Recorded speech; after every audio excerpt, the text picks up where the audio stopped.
Donc sur la plateforme, sur le CAC 40, en vision hebdomadaire, je l'ai dit, donc on a notre résistance à 6749, on va dire 6750 pour arrondir. On a notre point central à 6447, sachant que vendredi nous avons clôturé à 6533 et que comme vous pouvez le constater en overnight, nous avons rejoint un niveau proche des 6447, proche de 6438.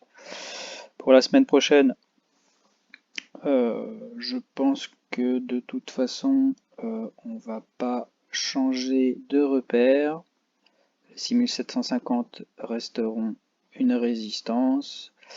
Le point intermédiaire 6447 sera un point important. Sous ce niveau, vous aurez toujours donc les 6376, les 6288 et le support des 6145 qui sera donc la cible pour les baissiers. Sachant que si ces baissiers arrivent à casser ce support des 6145, comme ça a été fait lors du début du conflit en Ukraine, vous aurez toujours des repères sous ce niveau à 5915, 5772, puis 5656.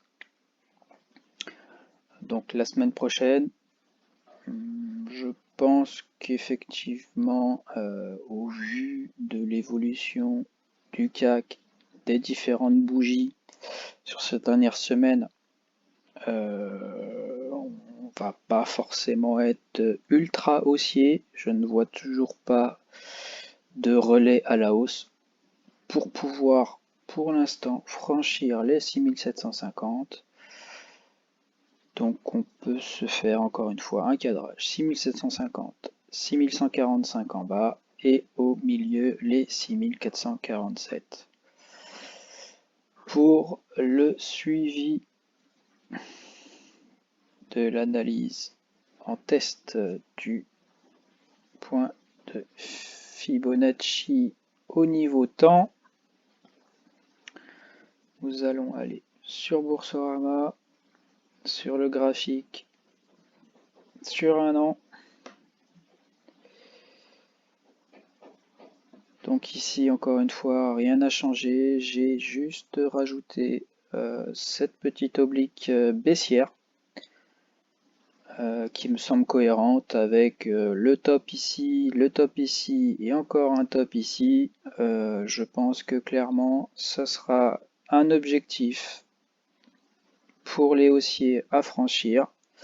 Et pour les baissiers, ça sera l'objectif à maintenir les cours sous ce niveau. Le prochain événement temporel devrait se passer plus donc début juin, entre le 2 ou le 3 juin de cette année.